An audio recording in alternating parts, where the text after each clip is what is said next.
سجدے میں دعا کا طریقہ۔ عمار صاحب لاہور سے پوچھتے ہیں، حدیث کا مفہوم ہے کہ آدمی سجدے میں اللہ سے سب سے زیادہ قریب ہوتا ہے، لہذا اس وقت خوب دعا کرنی چاہیے۔ سجدے سے کیا مراد ہے، اس کا کیا طریقہ ہے؟ بعض لوگ نماز کے بعد ہتھیلی زمین پر رکھ کر سجدہ کرتے ہیں اور بعض ہتھیلی آسمان کی طرف کر کے کرتے ہیں، اس میں کیا طریقہ صحیح ہے؟ بعض لوگ نفل نماز کا سجدہ کرتے ہیں، تو اس میں کس طریقے سے دعا مانگی جائے؟ پہلا مسئلہ تو یہ ہے کہ یہ جو ہمارے ہاں رواج چل پڑا ہے کہ فرض نماز کے بعد یا سنتوں کے بعد مسجد میں لوگ سجدے میں چلے جاتے ہیں دعا کرنے کے لیے، تو فقہا نے مسجد میں نمازوں کے بعد ہر قسم کے سجدے کو مکروہ لکھا ہے، اس لیے کہ کچھ وقت کے بعد یہ عمل اس کو لوگ سنت سمجھیں گے اور یہ بھی بہت کثرت سے شروع ہو جائے گا، تو بدعت شروع ہونے سے پہلے اس کی روک تھام ضروری ہے، تو اس لیے یہ عمل ترک کر دینا چاہیے۔ نمازوں کے بعد مسجدوں میں کسی قسم کا سجدہ نہیں کرنا چاہیے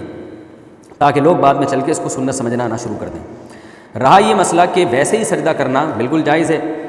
لیکن جو سجدے کا سنت طریقہ ہے وہ یہ نہیں ہے کہ ہاتھ یوں رکھے جائیں، بلکہ جو سنت طریقہ ہے اسی طریقے سے ایسے سجدہ کیا جائے گا۔ اس میں دعا کیسے مانگی جائے گی؟ حدیث میں آتا ہے کہ سجدے میں اللہ سب سے زیادہ قریب ہوتا ہے، دعائیں قبول ہوتی ہیں، تو تمام حدیثوں کو ہم اگر لیتے ہیں تو فرائض میں جو رسول اللہ صلی اللہ علیہ وسلم سے عام طور پر ثابت ہے اور آپ کا حکم بھی ہے، اجعلوہ علی سجودکم، جب یہ آیت قرآن کی آیت نازل ہوئی سبح اسم ربک الاعلی، تو آپ صلی اللہ علیہ وسلم نے فرمایا اجعلوہ فی سجودکم، کہ اس کو اپنے سجدوں میں لے جاؤ۔ تو پتہ یہ چلا کہ بھئی جو فرض نماز میں آپ صلی اللہ علیہ وسلم کا عام معمول تھا اور آپ صلی اللہ علیہ وسلم کا حکم بھی ہے وہ یہی ہے کہ سجدے میں سبحان ربی الاعلیٰ پڑھا جائے، تو اس لیے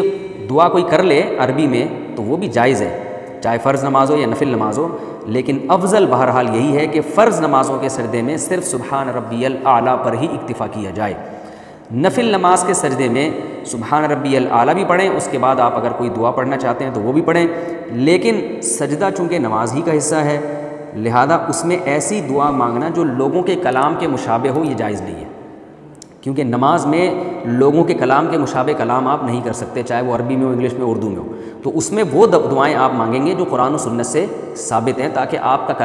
کلام الناس کے مشابہ نہ ہو جائے۔ تو ربنا آتنا فی الدنیا حسنہ والی دعا ہے، یا رب اجعلنی مقیم الصلاۃ والی دعا ہے، یا جو اور جتنی دعائیں آپ کو آتی ہیں وہ آپ نوافل کے سجدے میں جتنی چاہیں مانگیں، الگ سے سجدہ کر کے بھی دعائیں مانگی جا سکتی ہیں، لیکن اس میں بھی آپ جو ہے وہ جو دعائیں معصور ہیں وہ مانگیں تو زیادہ بہتر ہے۔